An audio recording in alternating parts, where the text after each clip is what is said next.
Hey all, Rabbi B, Baruch Levi here with Hi, this is Ariela. Ariela, and we are here with our soul experience. We just launched this about a week ago, and we're just very excited to be bringing it to you. Ariela and I started Soul Centered. Soul Centered is a community and a platform for doing this type of work, for really focusing on soul in a world that's so busy and noisy. We both personally wanted a place, a space, and an opportunity to do this work, but we also wanted to provide it to the people we guide. We both guide clients and individuals in our own respective ways, and so maybe Ariel will tell you a little bit about what she's doing. I'll tell you what I'm doing. We'll tell you a little more about the soul experience, and then we'll have the experience. Great. So I work with women that want to really connect to their body and soul with wisdom, and they do this through different modalities of healing on a physical, spiritual, and emotional level. And I see clients one-on-one in a private practice, and I also do workshops. I speak around Denver and Colorado, and I offer retreats and leading different weekends, goddess circles and things, various things for women. And I also teach yoga, and I help women really discover, what's going on inside of their body so they can heal on a very deep level. And I'm doing Spark Seekers. Many of you have read my book and know about it. Spark Seekers is how I guide people through all types of loss, specifically loss after a loved one, grief, but there's all types of loss and working with clients in that. And then also on soul-centered, soul coaching, people who aren't necessarily dealing with acute loss, but they are at a crossroads, a life crossroads, and they just want to navigate it with purpose, with intention, with direction, and really soul and centering their souls. So that's why we formed Soul Centered, and that's what the soul experience is. It's a half hour or so of mind, spirit, and then Ariella will be adding in yoga one of these times, or we'll do it as a separate offering. But the bottom line is those are all different pathways into the soul. It's a holistic experience. We've really relegated soul as to kind of spirit and out there, and that's a piece of it according to Kabbalah, but it's not all of it. And all of these are different pathways to get into your soul and to center your soul. So that's where we're going to begin. And I'll have Ariella kind of set an intention for our journey together right now. Great. So tonight, our topic will be the idea of present moment awareness. And we'd like to introduce this practice tonight in a kind of a different way. So many of us included, we have a hard time experiencing the present moment because we are always running either into the future or into the past. And a lot of spiritual practices teach us that sitting in the present moment means transcending your negative thoughts into positive thoughts. And so tonight our intention really is to sit with awareness with what is. So sometimes that what is difficult and hard and stressful. And other times the what is absolutely beautiful and positive and exciting and exhilarating. And so our intention tonight is to really introduce this idea that all of it is here, all of life is here in this one present moment. So we're going to kind of explore that and unpack it as we move on. But I'm going to invite you for just a short intention with your eyes closed if you'd like now. Just kind of centering yourself and seeing where you are in the present moment. So you can close your eyes. Closed. I hope I open them again. And just begin by taking a deep breath in. And a long breath out. How do we originate and find that first piece of centering is with the breath? And as you deeply breathe in and out, just begin to expand your breath, creating spaciousness inside of your body, inside of your being and your spirit. Breathe and allow the breath to be effortlessness, just pure release and allowing. Imagine inviting all of your thoughts here, all of your emotions, all the things we are scared about, the behaviors we do. Imagine that you're holding it all in the palm of your hands. Watch as all is welcomed here. And just notice if you can feel a sense of relaxation opening inside of your body as you welcome every part of you. Every piece of you is welcome here. And here is your present moment awareness, acceptance of what is. And discover as you accept what is, that none of this touches the essence of who you are. The soul within you is always beautiful, pure, shining, full of love. And so with this kavanah, this intention, we dive into present moment awareness.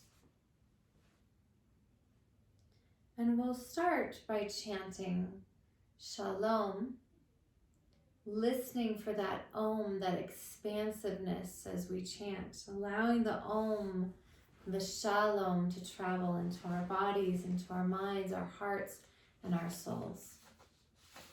Taking a deep breath in. Shalom.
So one of the aspects of just being present is surrender, which is the other side of our theme or motif for the evening. And so really it's about being present and surrendering to what is. We can fight it, we can deny it, but it still is, and it continues on. And so really listening to the words of Rumi. Ariela worked Rumi into a blog she just posted today, and it's this quote, and it really takes us to the heart of it. Very simple. Rumi usually is. Try something different, he says. Surrender. And I think for a lot of us it is different, and probably chanting what we're about to do is also different. So this is the bookend of Om. Om, I learned this from Wayne Dyer, a great Kabbalist, a great mystic. He taught me this particular chant, these two chants as bookends. Om is a closed sound, the sound, one sound on the spectrum. The opposite of it is ah, ah, and they're both primal sounds. Ariela already talked a little bit about Om, but ah is the sound of creation, and it's not coincidental that I often say this, but it's just impressive to me that most of the deities and the messianic figures in the great religious traditions have the ah sound in their figure's name. Allah, Buddha, Jehovah, the original name for Jesus, Yeshua, Yah, Shekhinah in Kabbalah, Brahma. It just goes on and on. Ah. And so we're just going to take a little bit of time and really just sort of chant the sound ah. We've done Om, we do ah, and they both bring different energies to our life. So just taking some deep breaths. Doesn't have to be kind of the ah at the doctor's office. It'll be more of the sound of the breath, just barely audible as it kind of comes out of our being. So sort of like this.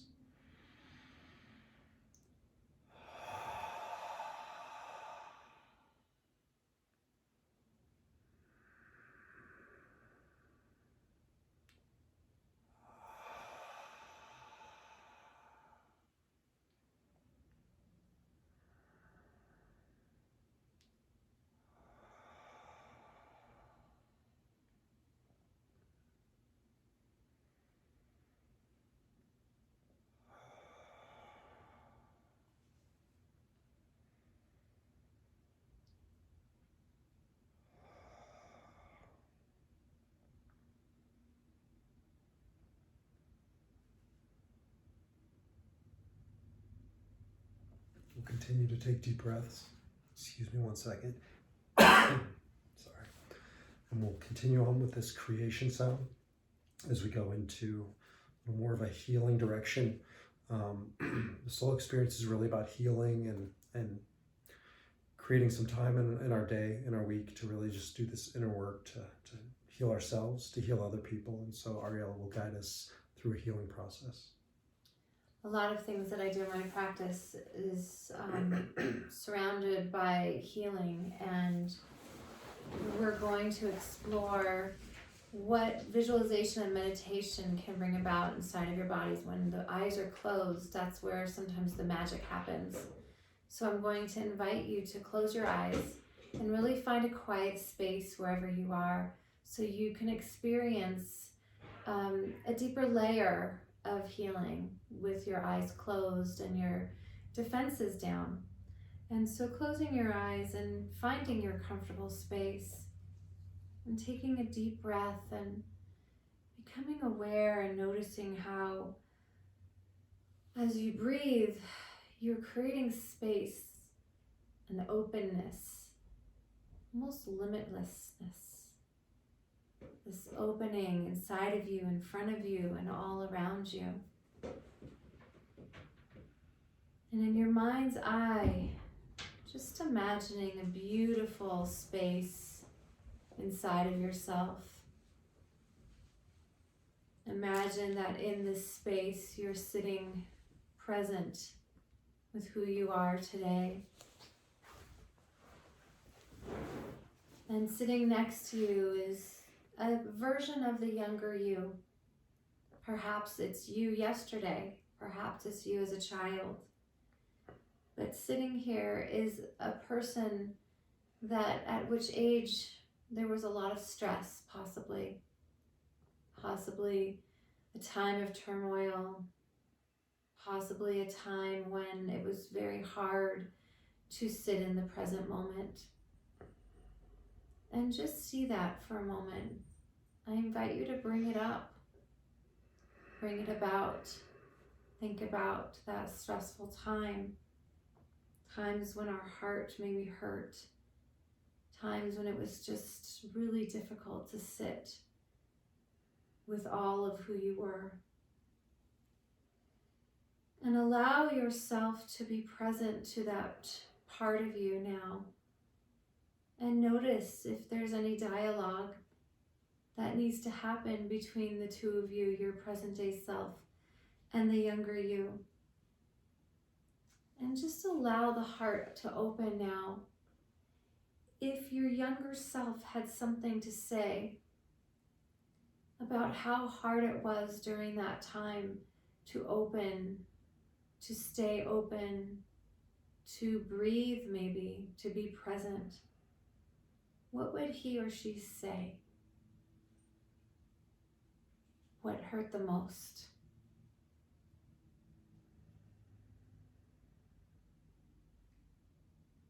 And just see if you can turn to that little person or that younger you and really see that pain, that stress that he or she went through.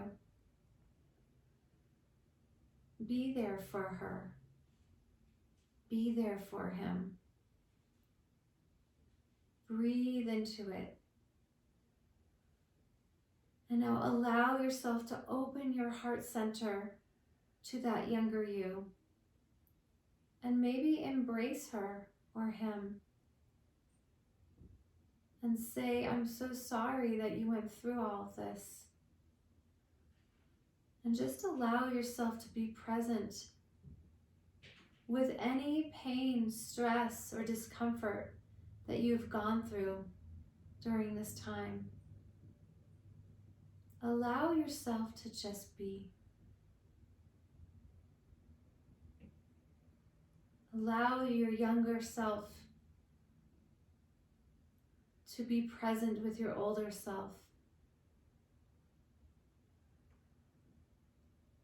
And I invite healing, a beautiful healing light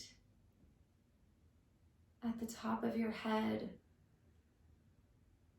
to wash away that pain, to embrace your younger self, inviting that healing light as a way of acceptance of all that you've gone through. And so allow your younger self to merge within your older self sitting here. And imagine a beautiful divine white light traveling around and through your body. So it's not really washing away all that hurt. It's as if you're holding it right in the center of your heart. It's as if wholeness is occurring here. Holding, accepting yourself, loving yourself, honoring yourself, and being present with where you are. Being present with your younger self. And as you breathe deeply, if there were a message just for you about how to live in present moment awareness, what would that be? Perhaps your younger self has some divine wisdom for your older self sitting here. What is the divine message to live with present moment awareness?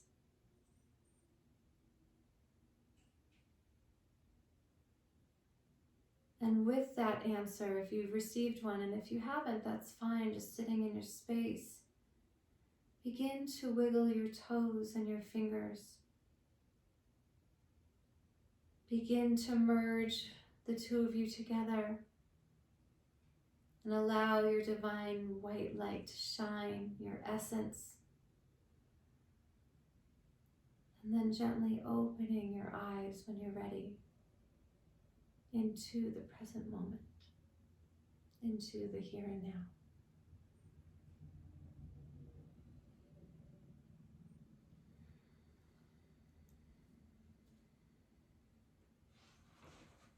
And so we'll transition now into our next moment, our next breath, into this idea of healing. Ana Elna, a chant that we sing in Kabbalah and in Jewish prayer. This idea that when we pray for and ask the divine for healing for someone else, it's as if we're transcending outside of ourselves and letting go of ourselves to receive the energy of the Shekhinah, the divine presence, the divine feminine presence of God, and possibly opening up to this idea that there is more than just the physical body, but that there is an energy and an ability to heal on an emotional and spiritual level. And so we open to Ana Alna and we see what is possible when we open to love. So taking a deep breath in and a long breath out.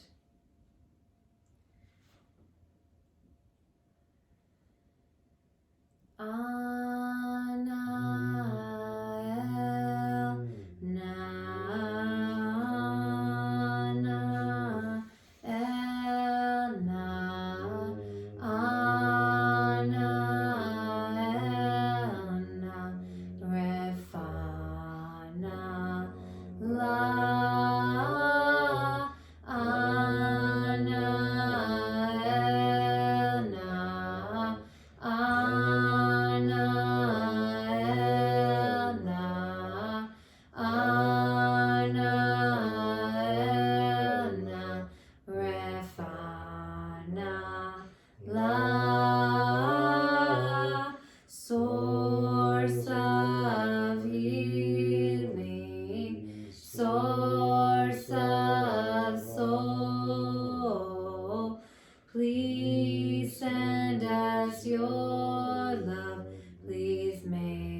Please send us your love. Please make us whole. Oh, Anael, na, Anael, na, Anael, na, Refana, la,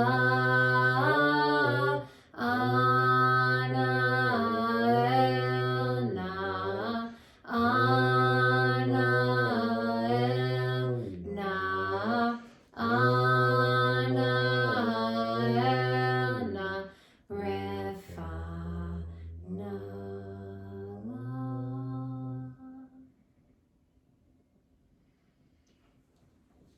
Part of the power of healing prayers is just making time to get past ourselves, right? My teacher, Dr. Viktor Frankl, who I quote all the time, talks a lot about self-transcendence as the ultimate act of transcending our human nature. And so I think it's just important to take this time during the week to send ourselves love, but send other people healing, and also to remember those who came before us. And we'll do that after we really have some words of wisdom from great wisdom texts and wisdom traditions. But it's really about sending love to those who are here in the world who need it, and to send love to those who have come before us and now in a different world. And so just maybe shifting gears, I like to do a nigun, a kind of a mystical melody, but sometimes with simple words. This one's pretty simple. It's just Amen, and then we'll begin and we'll end with this mystical chant.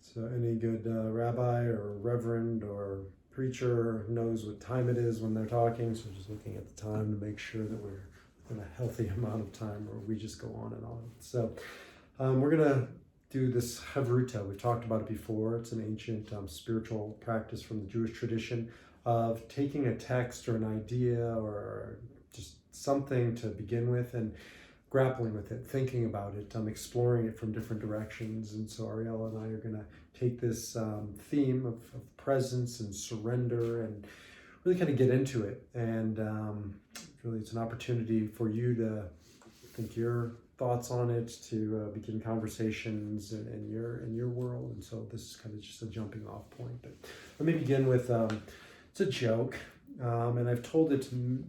I've shared it many times, but I've always shared it from a different vantage point, and I'll tell you about it afterwards. But the joke goes like this. A meteor is going to hit the Earth. It's going to hit the ocean in about 3 days' time, and it's going to cause mass flooding. Ariela doesn't laugh at my jokes the first time she's heard them, let alone the 15th time. And That's true. all the religious groups gather together. It becomes very, clannish. Everybody does their own thing, and Christians gather together in Christ. They affirm Christ, right? Kind of the central thesis of Christianity, and prepare for the end. And Buddhists come and they do what Buddhists do. They sit, they meditate, they detach themselves from this world. It's all suffering. And Muslims submit to the will of Allah, and it just goes down the line. And then you get to the Jews.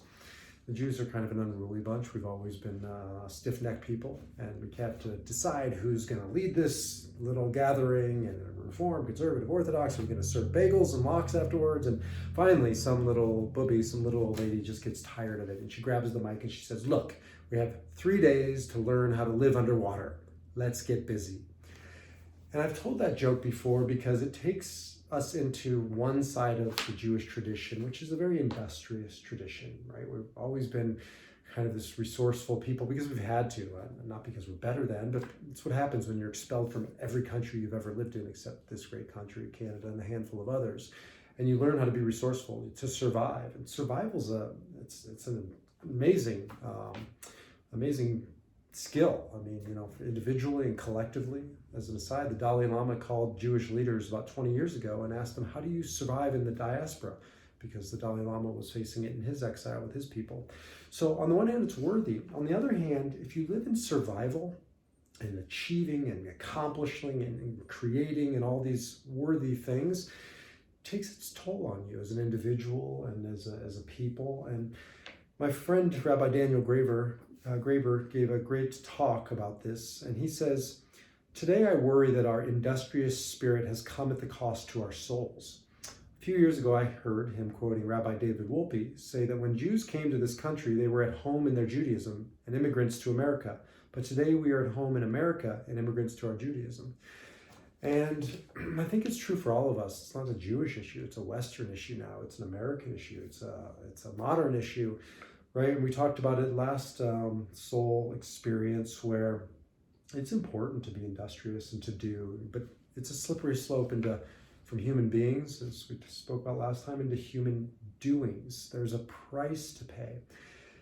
And I think too often we think of God as the creator, right? That's how we tell the narrative from the biblical perspective, from many wisdom traditions. It's part of it to see the divine acts of creation, and we emulate the creator, we become co-creators. But maybe there's a flip side to that, right? Two sides to the same coin. If God is infinite, the divine force is everything, then on the one hand, it's creation. But on the other hand, it's just being and its presence. And I think of the text of when Moses was asking for God's name.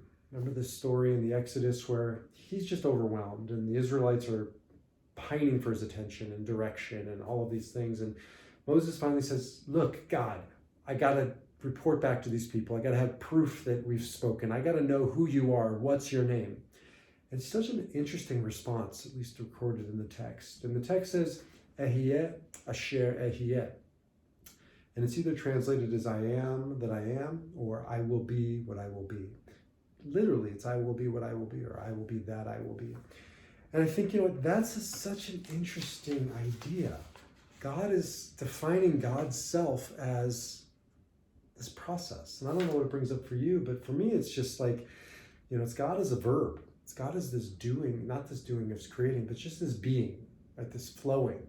And it's not static. It's not like, here it is. Here's the label. Here's what you can call me, G-O-D, or, whatever you want to call me. I'm a process. I'm an experience. I'm presence. I think it's uncomfortable for a lot of us because we want to know. We want stability.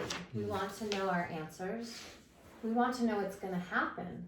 I think that if we come back to that present moment awareness, it's scary to live in this moment because we're human and we want to know what will happen next. And so when God says, I will be what I will be, God is unfolding. And God is unfolding. If God is unfolding, then where does that leave us? That must mean that we need to also unfold. Right. But what happens when we've had all these experiences that we fall back on and old beliefs that it's scary to unfold? And let go. And let go, right, and surrender. I think it comes down to emunah, faith, and what it means to have faith. Right, and we're spatial beings. We need things. We need structure. We need think about how we tell time. Right, we tell time by what is time? Like time is hard to quantify. So what do? We tell it by the Earth rotating around the sun, right, and on its axis. And so tomorrow. What is tomorrow? It's just the Earth spinning around and around and around. We can't let go of control and doing and things. And so to just let go and surrender to just time. Like, where is yesterday? Where is tomorrow? How do I hold on to that? How do I make sense of my life if I can't talk about it tomorrow or I can't go back to yesterday? That just leaves us with one option, now. Right. And now. Right. And now. And now. And on the one hand, it's overwhelming. And on the other hand, as I think about it, it's kind of liberating. It is. I think it's ultimate freedom. It doesn't mean that it's easy, but I think I actually practiced this today, which I'll tell you, but I think living in the present moment is about breath. Because what are we if we're not breathing? And that every moment is an opportunity to say, if we're conscious, I don't know how I'm going to get through the next breath. If it's painful, if you're in a painful place, I don't know how I'm going to get up in the morning or in 5 minutes. But I know right here, as I'm breathing, is all I have. And if that is the faith, is that I'm going to take this one breath and drop into all that I'm holding here and let it go into freedom, into what is. And the divine wisdom has put within us this tool, right? This Free thing just to come back to. Like, we're so busy, like, out there looking for, like, what's the newest craze, Kabbalah or yoga or whatever it is, and I got to go get it and got to go do it, and it's here the whole time. Right. The only thing you really need to help bring you back to this is your breath. Right. And when it's out of whack, right, when you're nervous, you're holding it, or you're breathing too fast, and come back to the breath as a spiritual practice. Right. To return. Yeah. I also think a lot of spirituality and things that we read today talk about transcending the negativity, transcending, like, if you have bad thoughts or negative thoughts, you will become that. And I think present moment awareness is about allowing all of it to be here. The Buddhists talk about the monkey mind, and the idea is to transcend the monkey mind. And I would like to introduce the concept of allowing it. What if we said, you're invited? There's this beautiful Buddhist teaching. It's about a monk that he's in his home and he makes tea. And he invites all of his negative thoughts to come in and sit on the couch and have tea with him. All of the horrible things he's gone through, all of his monkey mind, the negativity, you're not good enough, you're never going to be this, you're never going to be this. He said, here, come in, have tea. And so the story goes that they had tea, they sat down together, they were able to talk. He listened to what they had to say, they listened to what he had to say, and they disappeared. They were gone, and they didn't come back. And whenever they arose again, he just invited them to tea. And so this idea of present moment awareness is to invite your thoughts to tea. It's not about pushing them away, which makes them big. And my son always, our son, he always says how scary the big thoughts are. And then when we unpack it and we sit with it, he's like, okay, I'm done. It just disappears. It's just not a big deal. So to me, that's pure present moment. Totally. To invite it all. And just along those lines, we'll start wrapping it up here, but I'm a big fan of Byron Katie, and really she has taught me, it's just a very simple process of asking yourself thoughts, are they true? And you start realizing, like, how much of our mind is just some narrative, right, of taking us backwards and taking us forward, and it's taking you away from what is, and that's suffering, right? To believe or that pretend that reality is anything but what it is. And it's just about surrendering and saying, it's not past, it's not future, it's not there, it's not then, it's now, right? And this is what it is. And just sort of opening to that. And really thinking about, how people who are really struggling and suffering get through their addictions, right? AA or any type of addiction is just being present. Taking it day by day. One day at a time. One day at a time. And so the serenity prayer, I thought I would end with the serenity prayer. God grant me the serenity to accept the things I cannot change, courage to change the things I can, and wisdom to know the difference, living one day at a time, enjoying one moment at a time, accepting hardships as the pathway to peace, taking as he did the sinful world as it is, not as I would have it, trusting that he will make all things right if I surrender to his will, that I may be reasonably happy in this life and supremely happy with him in the next, forever in the next. Amen. And so that's our prayer for all of you, for us, that we can continue to do this work. And that's really what soul-centered is all about, is just continuously coming back together to center ourselves around the soul, the only thing that really is, and really kind of our pathway into that soul. Neshama is the nishima, is the breath. Amen.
Maybe before we begin, we'll remember those who came before us, those who are still with us, that we can't necessarily see, but we can feel, as a pathway to being present, right? When we lose a loved one, when our loved one dies, it's very easy to get trapped in the past and try and take refuge there, where we think that we last saw them and they're not here by our side, or maybe jump to a future and start speculating what life is like without them. And all the great mystical traditions say the same thing, that we are more than a body. We are something greater than that. We call it a neshama in Kabbalah, a soul. And that soul is like all energy, is neither created nor destroyed. It just changes form. And that soul, the soul of your loved one, is here and doesn't know, it's not bound by time. It's present and present and present and present. And so we just surrender to that maybe our eyes deceive us and our brains tell us lies about what is real with our loved ones, and going into that place of a kind of a surrender and just being present and feeling their presence as we connect with them. There's a great, a beautiful chant from the mystical Jewish tradition called Kaddish, and you can get it on your download on the website. It's soul-centered on the Rabbi B website, but it's pretty simple, and Ariela does a good job of leading us to it and through it. Yikara ve'ikadash Shem Rabba Yehi Shemei Rabba Mevarach Le'olam Olam Ve'amaya Yikara ve'ikadash Shem Rabba Yehi Shemei Rabba Mevarach Le'olam Olam Ve'amaya. May the one within and above bless us with your love. May the source of infinite light guide us in our life. May the one within and above bless us with your love. May the source of infinite light guide us in our life. Shalom, shalom, shalom.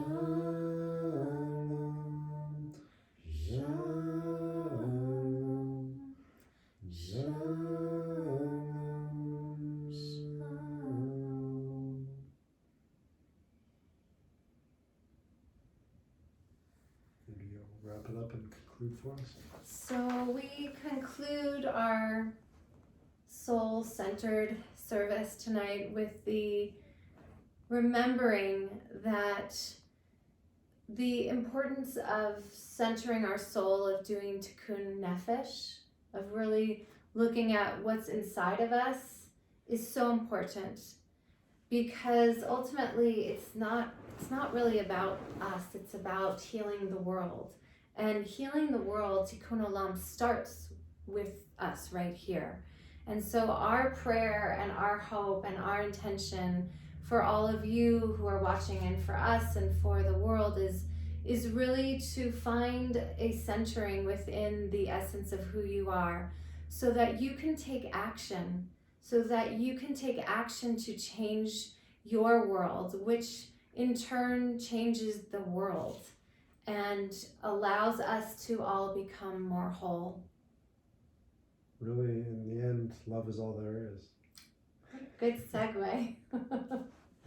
So we'll end with our final song. I think it's on your song sheet. It's called Love Is All There Is. Pretty straightforward, because love is all there is. You don't really need your song sheet. So I invite you to close your eyes again, and just first, before we begin, is to just bring up your loved ones, the people that you love in your life, the ones that surround you every day, and just find a little gratitude for who is in your life today as we begin. Yainai, yainai,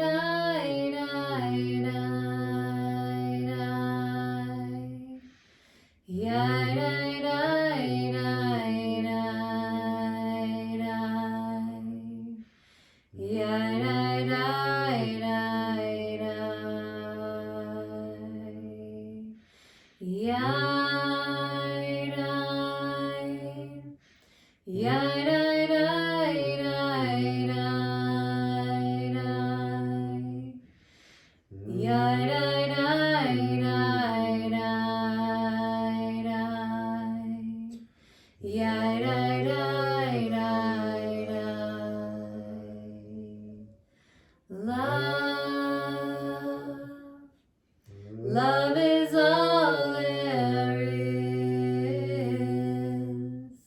Love is all there is. Love is all there is. Love is all there is. Love is all there is. Love is all there is. Yai-dai, yai-dai, yai-dai. Yai-dai-dai-dai-dai-dai. Yai-dai-dai-dai-dai-dai. Yai-dai-dai-dai-dai. Yai-dai-dai-dai, love. Love is all there is. Love is all there is. Love is all there is. Yai-dai, yai-dai-dai-dai-dai-dai.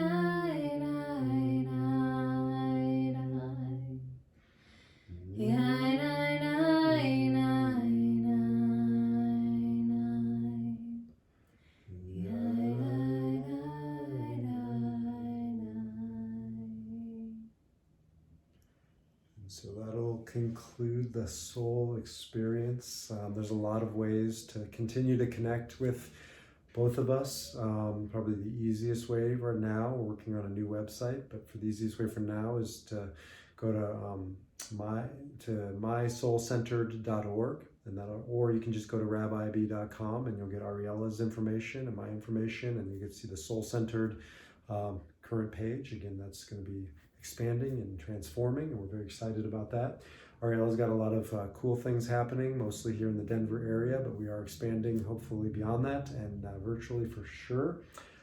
She just wrote a great blog, by the way, on surrender, so go check it out on arielahallebi.com.